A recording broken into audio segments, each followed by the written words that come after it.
Before you start reading this, I have to warn you, please don't try this out, alone or with anyone else. What I did really scarred me, and I'm not sure if anything will go back to normal. As far as I know, there is no way out of this, and I'm writing to you because that's my last hope of finding someone who can help me. My friend introduced me to the Ring Around the Rosie game a couple of days ago. It's not the same game that many kids play in schoolyards or out in their gardens. This game involves a mirror, a candlelight, and a dark bathroom. It's much like Bloody Mary. The one major difference is that nothing happened while I played Bloody Mary, and this game left me terrified. The rules are pretty simple. You have to enter a dark bathroom with a mirror. You place a candlelight in front of the mirror, and then quietly chant Ring Around the Rosie while spinning 3 times. The final result of the game is disputed among those who have played it. Some people say that it would make you followed by a paranormal entity. Others claim that it would make your house haunted. And others believe that it would even take you to another dimension. I was at a friend's house studying for an exam when he suddenly out of the blue suggested that we should try playing this. He said that he read about it somewhere on the internet where other people had shared their experiences. I didn't really believe anything would happen and didn't mind trying it out. I thought that it even seemed kind of silly. My friend didn't want to go first, so I was the one who began. I entered the bathroom and closed the door. I placed the candlelight in front of the mirror and slowly began spinning while quietly singing, Ring around the rosy, a pocket full of posies, ashes, ashes, we all fall down. Just as I was about to finish, I thought I saw an abscess on my forehead in the mirror. It looked as if I had a big festering boil covering a big part of my head. I was startled and quickly turned on the lights. Everything was back to normal and I had the same appearance as usual again. I was a bit creeped out, so I left the bathroom and noticed that my friend was no longer waiting for me outside the door. He was sitting on the couch in his room and watching TV. I asked him why he left, to which he replied that he didn't know what I was talking about. I figured that he was probably messing with me, so I left to get my anatomy book and continue on studying. It didn't take me long before I noticed that something was out of the ordinary, though. The popcorn my friend was eating smelled like meat, and his fingers looked a lot longer than before. It was much darker outside than a couple of minutes before, and there was no sound coming from the highway nearby.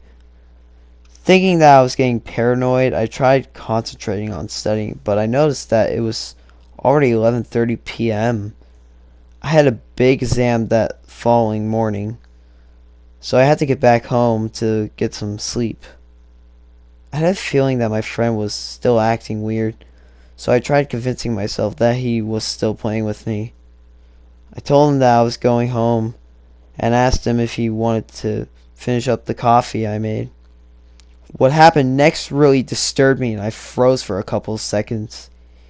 He replied that he didn't want it and told me goodbye in a voice that sounded like it belonged to a little girl. My friend normally had a very deep guttural voice, and there's no way he could have talked like that. Even if he really wanted to scare me, I didn't know what to make out of this. So I just turned around and left the apartment feeling completely weirded out. I walked home for what felt like 15 to 20 minutes, which was longer than usual. 5 minutes. I didn't see a lot of cars or any people. It was really quiet and I didn't hear any birds. The air felt unusually hot and humid for the time of the year, and I felt an odd, sweet smell. I came home a couple of minutes before 12 o'clock and had a snack. I noticed how the bread had a funny flavor and how the cheese didn't taste like anything at all. It felt like I was eating paper between 2 loaves of bread. that tasted like rubber. I didn't feel hungry anymore, so I just decided to brush my teeth and go to bed. Just as I left the bathroom, I saw my brother leaving the living room. His neck was crooked in a weird angle, and he had a smile on his face. He went straight past me to the kitchen and just stared out the window into the darkness. At this point, I finally realized that something was very wrong. My phone rang, and it was my friend. I answered the phone, but only heard static. I heard a faint yelling before the call cut off. That was when I noticed that I had a bunch of messages from my friend asking where I was. One of them said I simply vanished. I tried calling him back, but once again only heard static and the almost inaudible voice of someone, presumably my real friend. I wrote all of this because I hope someone knows how to reverse this ritual. I've tried playing it again and even singing the song backwards without any success. I'm still trapped here, wherever I am. If anyone is reading this, please help me. Hey guys, what's going on? It's Matterhorn Plays here, and I know it's been a long time, but I decided I was going to kind of do some storytelling. And listen, if you guys want some more horror stories for me to read, comment down below in this video, send me a link of the horror story, and I will pick which one I will read. You know, if you guys really like this, click the like button, subscribe, do all that, and that would really help me. And yeah, I hope you guys enjoyed it.